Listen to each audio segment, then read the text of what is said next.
All right, one more example to go here, and we're being asked to calculate the molar enthalpy of formation for liquid carbon disulfide.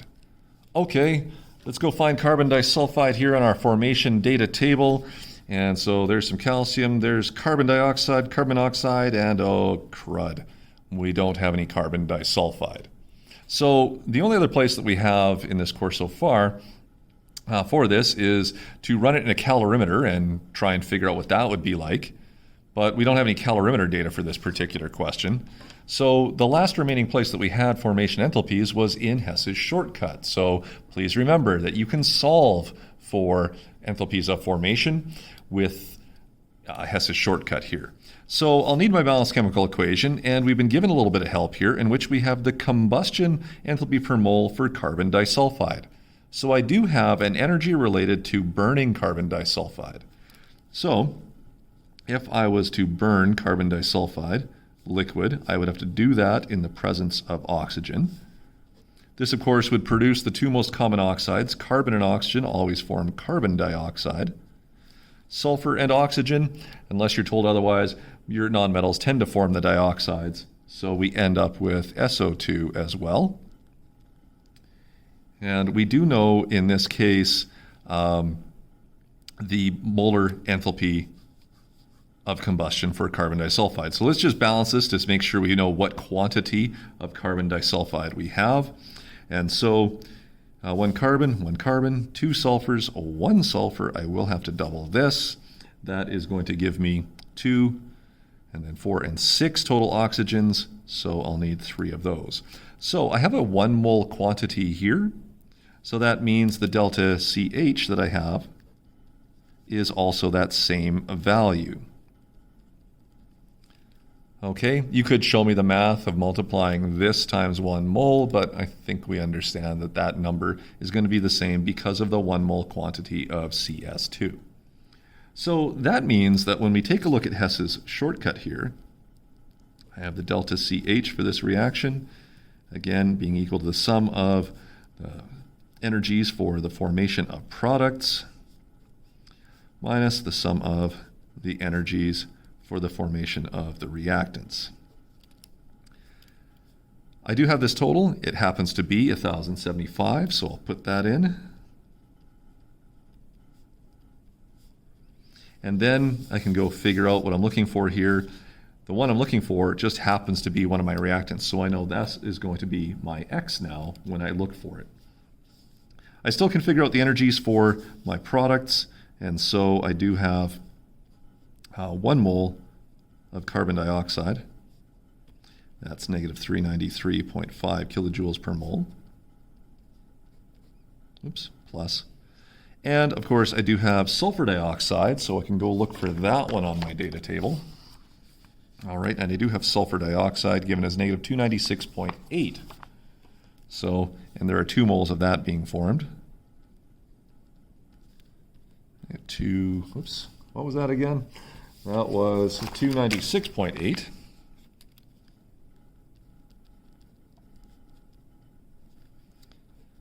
Okay, and then I have to take from that the formation enthalpy for carbon disulfide, and remember that the oxygen is equal to 0.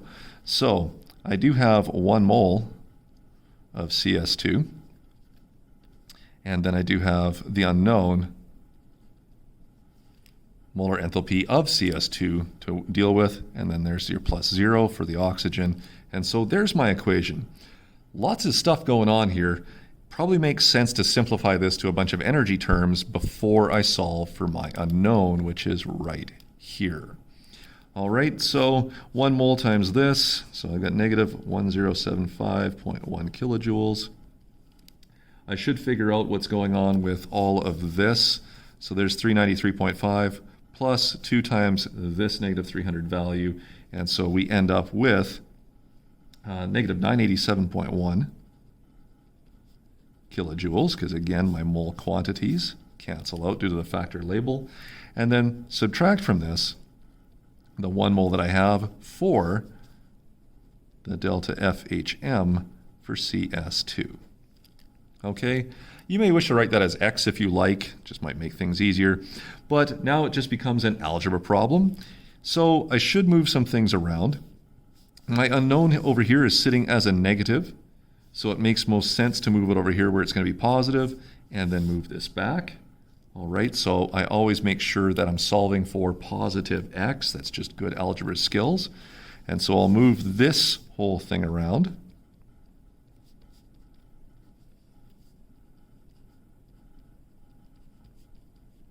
I hope you guys are okay. I'm just using x to save myself a little bit of writing in this particular algebra step. All right, so this now goes, and now I have negative 1,075.1 kilojoules plus 1 mole times that molar enthalpy for CS2 is equal to negative 987.1 kilojoules. And so this is only different in the fact that I have some different algebra that I need to do. So let's get rid of these brackets so I can get into this one. All right, and then I will add 1,075.1 kilojoules to both sides. Oops, 75.1. Sorry there, guys. That goes. And now I have a new equation that says 1 mole times the formation enthalpy of CS2 is equal to, that difference is positive 88.0 kilojoules. And so to get to delta FHM, I just have to divide both sides by 1 mole, because that was the quantity that I had here. And so you can see your units as kilojoules per mole. They do match this. And so the delta FHM for the formation of carbon disulfide just happens to be equal to 88.0 kilojoules per mole. All right, I hope that makes sense to you guys. So expect to see one style where you have to do the, call it solve for X within Hess's Shortcut, and then one normal Hess's Shortcut as a couple of questions on an upcoming thermochemistry or Chapter 11 test. Okay, so I will definitely show you one in which you do have to defend your algebra skills. So use this example to help you out. To finish this off here, okay, the last bits of Chapter 10, 502 to 509, you should try some questions on 514. Lab assignment 11D is just a lab version of this particular Hess's Shortcut. If you like, on D2L, there's also a crash course chemistry on this enthalpy and change in enthalpy idea. He does rifle through it, but since we've talked about it, most things that the narrator does there should make sense. So that could be a good quick summation that you guys might like to look at. And then you'll notice that the notes continue on. It mentions complex energy problems. Not that these are harder or more complex, but they do show us that there is probably a connection that needs to be made. And so we'll probably have to learn one thing, much like we did, let's say, with calorimeters on the energy, and then maybe apply that to delta H or delta HM and do a couple of 2 to 3 step style problems. So remember, there's your shortcuts with the yellow, green, and blue boxes to kind of help you out. And then all of these are going to have all sorts of different connections. I will use delta H's to find out about calorimeters, or calorimeters to find out about delta HMs, or Hess's law to find out about something I measure in a calorimeter. But there'll be connections that you have to make with these. So I would certainly try some of these examples when you're doing this. Remember standard conditions when we take a look at this one. So I would expect water, if I have it being produced in this particular case, to be liquid under standard conditions. Little review, standard conditions is just room temperature for when we're talking about molar enthalpies of formation. And then the answers are given, so try them out. You'll see if you're getting them right. All right, so all of these other ones that you have for additional practice do have answers that are given to us, so feel free to try them at your leisure. All right, there's a couple more, so more than enough to kind of really hammer home this idea. Once you've attempted some of those, I would suggest that you get into the Chapter 11 review questions on page 519 of your textbook. There is an answer key on D2L for that as well. You might also want to start trying some Quest A+ problems just so that you're getting ready for the diploma wording that we do try to emulate with our St. Francis chemistry exams. All right, so there is that. So there's yet another resource. And if you're looking for even more practice, Okay, here's a whole bunch of extra practice problems that back in the day we gave as an assignment.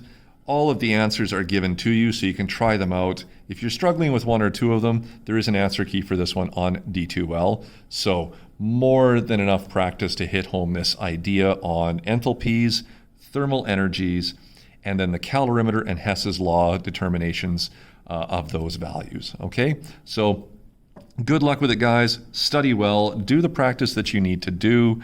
Again, try them in random orders so that you can highlight your reading comprehension skills and make it a little bit easier when you're just dealing with the random questions on the upcoming test.